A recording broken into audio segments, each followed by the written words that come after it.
This is going to be a slightly longer video. We're going to look at assembling and editing components, so two very important skills. So the first thing we need to do, make a new file, and I'm going to save this as bus assembly.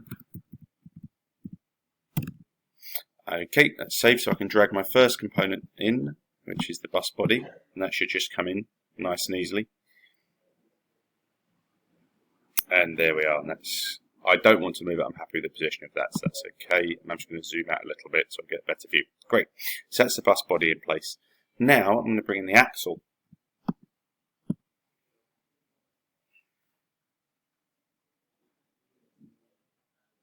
And there she is. Now we can move that, so if we just look from a couple of different positions, we can see where the axle is. And Fusion has got a load of great tools to help us force them together. But this, I'm just going to click cancel here to illustrate something. When I made it, I chose the work plane to work off, which was this one here behind the bus, and then extruded the bus, and then later extruded the axle out. And that's fine.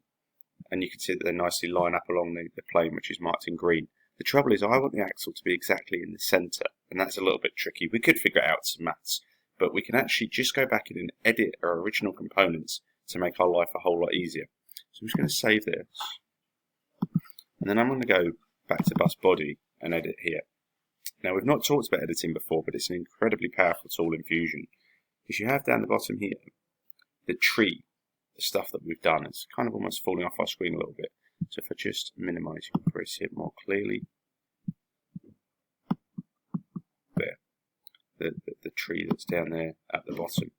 So I'm just going to go back to where I extruded, click on it, and then right click and click edit. Edit feature. It's not letting me do that. Let's try that again. Right click.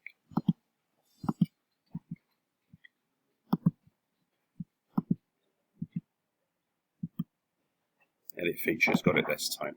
So the problem is that I extruded it all to one side of the line. So instead of doing that, what I really should have done was come here and click symmetrical, not two-sided, because that gives us different dimensions each side, but symmetrical. And now the problem is it's giving it 20 mil either side of the line. So I could either manually change that to 10, or if the math is complicated, I can leave it to the computer just to divide it by 2. And now it's symmetrical to either side of the line.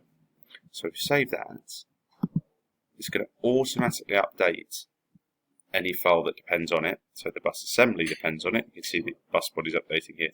So we go to bus assembly, and it's just taking a minute to think through.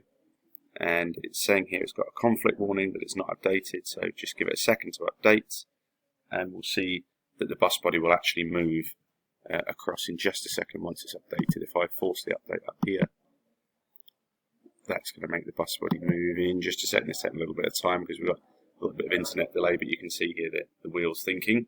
And there we are. You can see it's moved. So it's now in the centre of the green line. So that's going to be really helpful to us. So I'm going to go back to the axle this time and just repeat that same process of editing so that we get the axle around the origin rather than being built off one face. So we come back to the extrude, click, right click on it, edit feature, it's got it straight away that time. And again, instead of one side, we're going for symmetrical. And you can see there it's doubled the length, don't want that. So I just click here, divided by 2. That's a beautiful thing. So that's now updated. I save that. Come back to the bus assembly and just wait for the update to occur. And if we just wait on,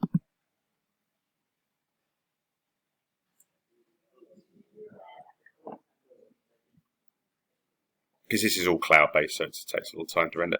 Now you can see it's lined up, so that's perfect. So we'll save this. In the next tutorial, we're going to look at alignment and grouping.